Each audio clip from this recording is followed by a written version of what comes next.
कार्तिक संक्रांति एवं हमारे श्री हजूर सद्गुरु दाता दयाल जी के शुभ राजतिलक आनंद महोत्सव का पावन पर्व है।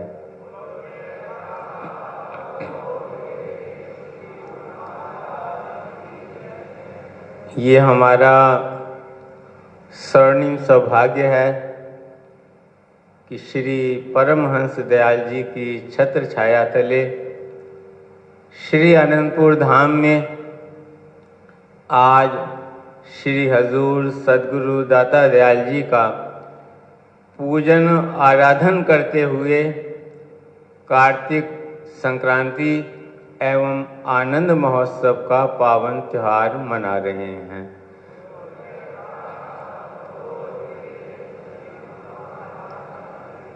इस मंगलमय अवसर पर सर्वप्रथम अपनी ओर से, समस्त संत मंडली की ओर से एवं सभी गुरुमुखों की ओर से श्री हजूर सद्गुरु दाता दयाल जी के पावन चरणार विंदों में हार्दिक बधाई के पुष्प अर्पित करता हूँ।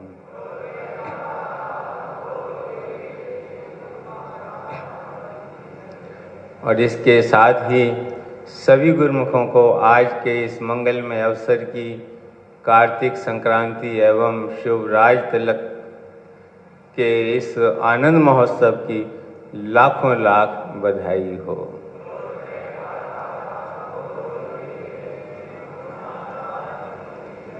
श्री परमहंस दयाल जी की कृपा से ये घड़ी सुहानी आई है। षष्टम रूप में प्रगटे सद्गुरु, सबको लाखों लाख बधाई।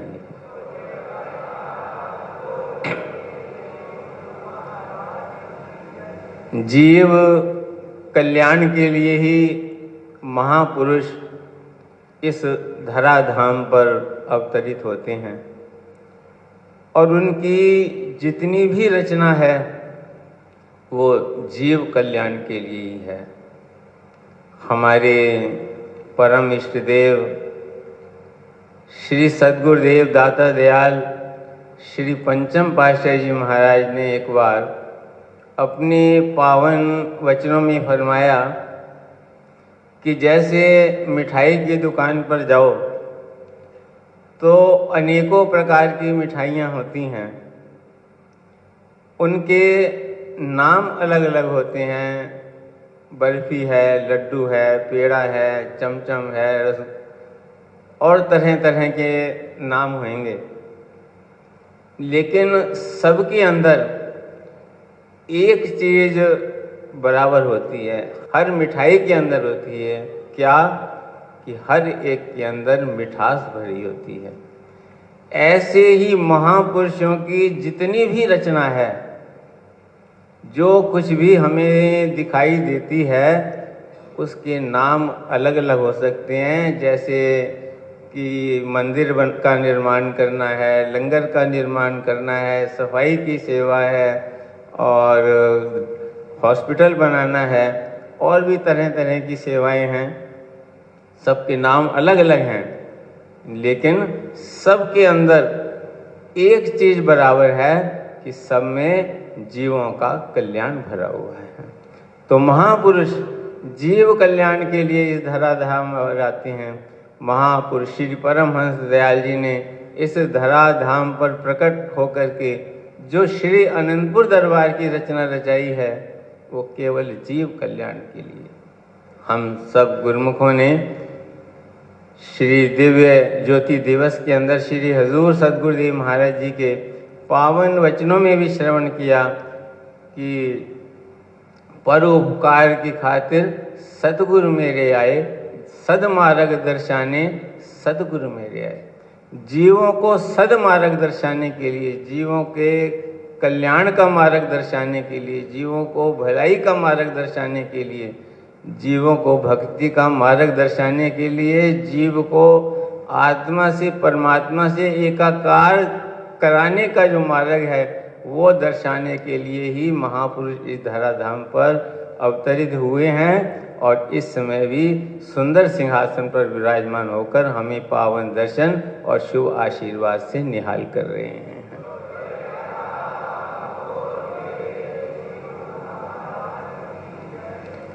और महापुरुष निरंतर जीव कल्याण के कार्य में संलग्न रहते हैं। कुछ दिन पूर्व प्रातःकाल जब श्री सद्गुरुदेव महाराज जी विश्राम से उठे तो अपने पावन वचनों में फरमाया कि हमारे परम आराध्य देव श्री श्री 108 श्री परमहंस दाता दयाल श्री पंचम पातशाही जी महाराज अपने चरणों से पूरे श्री अनंतपुर का चक्कर लगाया करते थे। वो आगे आगे चलते थे, हम उनके साथ साथ चलते थे। फरमाया आज तक वो दृश्य हमारी आंखों के सामने है और आज भी ऐसे लगता है वो आगे आगे चल रहे हैं और हम साथ साथ चल रहे हैं।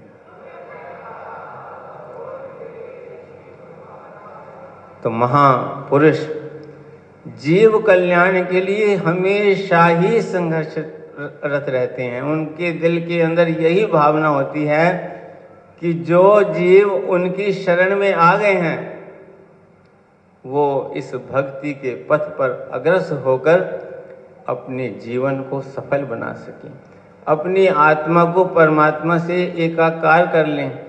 स्वयं प्रकट होते हैं महापुरुष।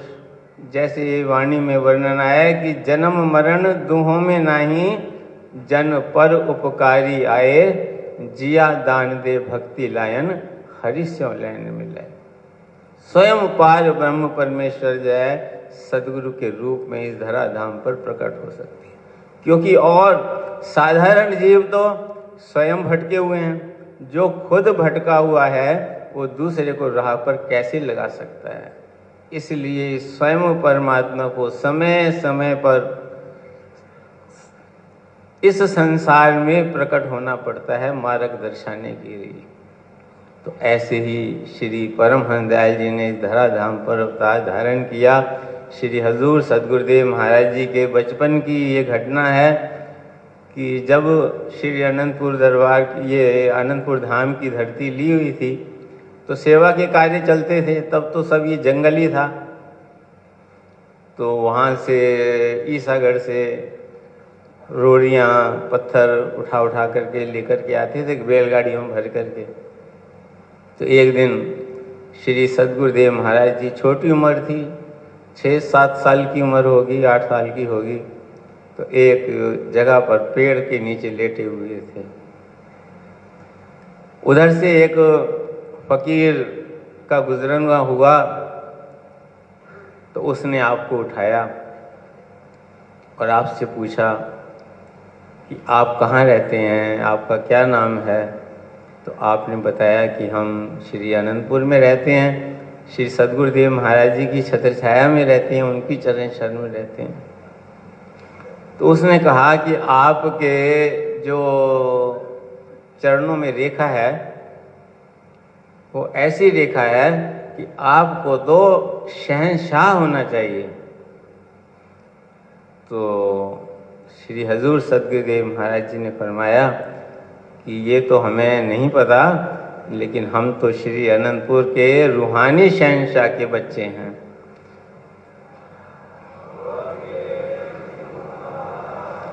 उस जो फकीर की वाणी फिर सन 2017 17 अक्टूबर को पूर्णतः सत्य हो गई, जबकि श्री हजूर सद्गुरुदेव महाराज जी श्री पंचम पातशाही महाराज जी की श्री आज्ञा के अनुसार इस रूहानी सिंहासन पर विराजमान होकर के रूहानी राज तिलक हुआ और रूहानी शहंशाह के रूप में प्रकट हो गए।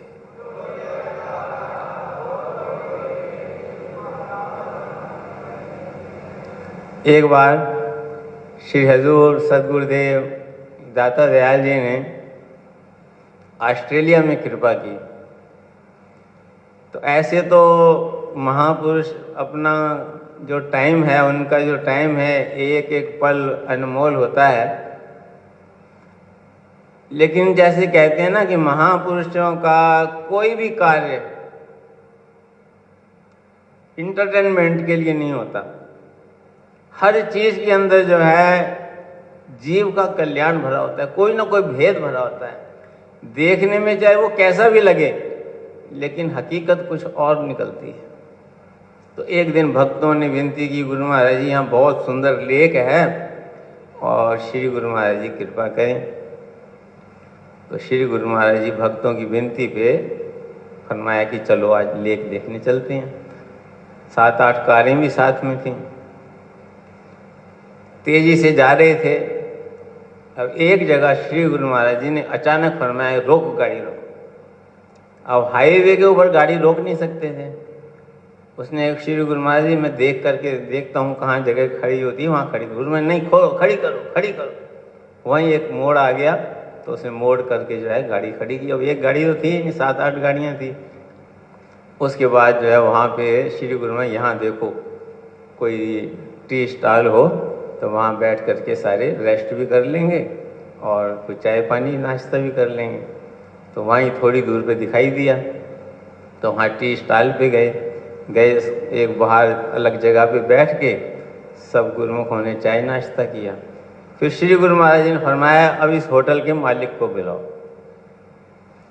वो साथ में एक प्रेमी थे, गए। ऐसे तो वो लोग आते नहीं हैं, लेकिन उसने कहा भी हमारे पोप हैं, वो आपको बुला रहे हैं, वो कहते हैं हमें उससे मिलना है ज़रूर।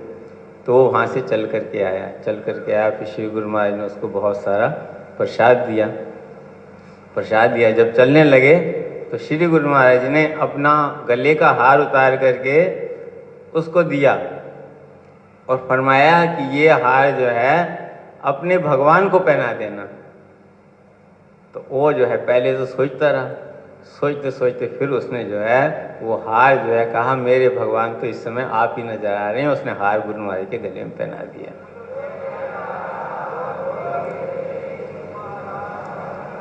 तो इस बहाने उस रूह के अंदर भी, और श्री गुरु महाराज ने फरमाया हमेशा भगवान को याद करते रहो। दुनिया के काम करो लेकिन भगवान की याद हर समय आपके दिल में बनी रहे। यही महापुरुषों का कार्य होता है कि भूले भटके जीवों को सद्मार्ग दर्शाते हैं।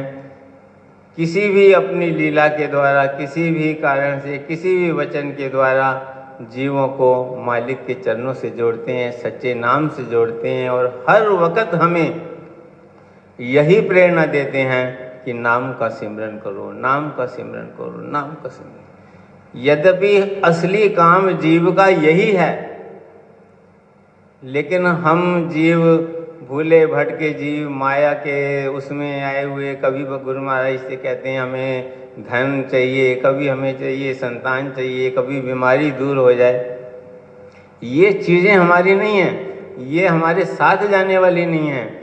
लेकिन महापुरुष हमें क्या फरमाते हैं कि नाम का सिमरन, कि किसी रूप में भी, भले ही माया के लालच में भी सही, ये किसी तरह भगवान के चरणों से जुड़ जाएं। क्योंकि एक बार नाम का रस आ गया तो बाकी सब चीज़ें अपने आप ही फीकी हो जाएंगी। तो इसलिए श्री हजूर सद्गुरुदेव महाराज जी जब से इस रूहानी सिंहासन पर विराजमान हुए हैं, भक्ति के 5 नियमों के साथ हमें सदैव, चाहे कोई स्थायी रहने वाला है, चाहे कोई अनुयायी है, देश में रहने वाला है, विदेश में रहने वाला है, जो भी उनके चरणों में आता है, सबको एक ही प्रेरणा देते हैं कि नाम का सिमरन करो। नाम का सिमरन करोगे तो तुम्हारा अपना काम होगा, अपना काम होगा तो ये बाकी दुनिया के काम तो अपने आप ही हो जाएंगे। दुनिया के कामों का कोई महत्व नहीं है। महत्व वो है जो जन्म जन्मांतरों से बिछड़ी आत्मा परमात्मा से एकाकार हो जाए। इसके लिए ये मनुष्य का जन्म मिला है और इसी के लिए ही, इसी कार्य को कराने के लिए महापुरुषों ने इस धराधाम पर अवतार धारण किया है। इसलिए हम सब गुरुमुखों का कर्तव्य है, जैसे वो निरंतर हम पर कृपा बरसा रहे हैं, निरंतर अपना प्यार बरसा रहे हैं, निरंतर हमें प्रेरणा दे रहे हैं कि नाम का सिमरन करो, 2 घंटे नाम का सिमरन करो, 2 बार में करो, 3 बार में करो, 4 बार में करो। तो हम सब उनके इन वचनों को अपने अंतर हृदय में धारण करके नाम का सिमरन करें, भक्ति के नियमों की पालना करें और अपने जीवन को सफल बनाएं। आज के शुभ समागम की और आनंद महोत्सव की, श्री हजूर सदगुरुदेव महाराज जी के राज तिलक दिवस की और शुभ संक्रांति की सभी गुरुमुखों को लाखों लाख बधाई हो।